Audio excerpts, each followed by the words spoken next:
بسم اللہ الرحمن الرحیم۔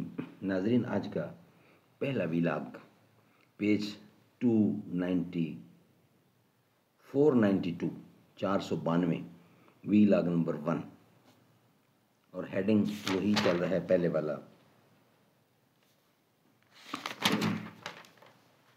حج اور عرفات۔ بسم اللہ الرحمن الرحیم۔ معارف القرآن جلد اول سورۃ الفاتح سے لے کر سورۃ البقرہ پارہ نمبر 1 سے پارہ نمبر 3 رکوع 8واں۔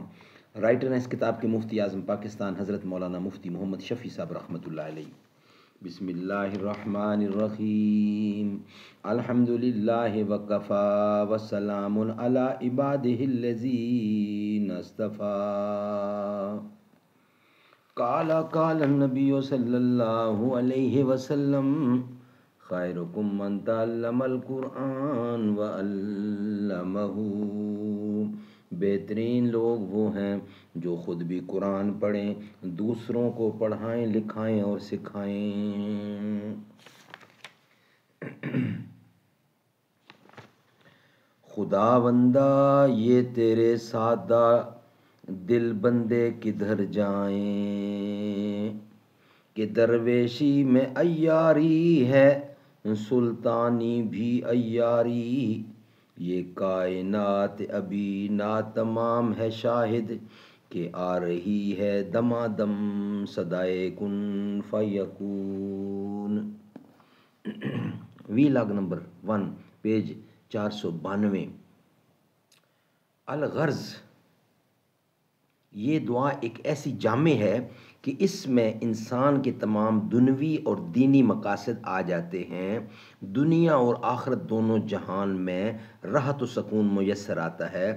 آخر میں خاص طور پر جہنم کی آگ سے پناہ کا بھی ذکر ہے۔ یہی وجہ ہے کہ رسول کریم صلی اللہ علیہ وسلم بکثرت یہ دعا مانگا کرتے تھے۔ ربنا آتنا فی الدنیا حسنۃ وفی الآخرات حسنۃ وقنا عذاب النار۔ اور حالت طواف میں خصوصیت کے ساتھ یہ دعا مسنون ہے۔ اس آیت میں ان جاہل درویشوں کی بھی اصلاح کی گئی ہے جو صرف آخرت ہی کی دعا مانگنے کو عبادت جانتے ہیں اور کہتے ہیں کہ ہمیں دنیا کی کوئی پرواہ نہیں ہے، کیونکہ در حقیقت یہ ان کا دعویٰ غلط اور خیال خام ہے۔ انسان اپنے وجود اور بقا اور عبادت و طاعت سب میں ضروریات دنیوی کا محتاج ہے۔ وہ نہ ہوں تو دین کا بھی کوئی کام کرنا مشکل ہے۔ اس لیے انبیاء علیہ السلام کی سنت یہ ہے کہ جس طرح وہ آخرت کی بھلائی اور بہتری اللہ تعالیٰ سے مانگتے ہیں، اسی طرح دنیا کی بھلائی اور آسائش بھی طلب کرتے ہیں۔ جو شخص دنیوی حاجات کے لیے دعا مانگنے کو زہد و بزرگی کے خلاف سمجھے، وہ مقام انبیاء سے بے خبر اور جاہل ہے۔ ہاں، صرف دنیوی حاجات میں ہی کو مقصد زندگی نہ بنایا جائے، اس سے زیادہ آخرت کی فکر کرے اور اس کے لیے دعا مانگے۔ سبحان اللہ، سبحان اللہ۔ ناظرین، یہ تھا آج کا پہلا ویلاگ۔ ابھی یہ دعا چل رہی ہے، انشاءاللہ اس کو دوسرے ویلاگ کا ہم حصہ بنائیں گے۔ یہ وطن تمہارا ہے تم پاسباں اس کے، یہ چمن تمہارا ہے تم نغمہ خواں اس کے۔ اس چمن کے پھولوں پر رنگ و آب تم سے ہے، اس زمین کا ہر ذرہ آفتاب تم سے ہے۔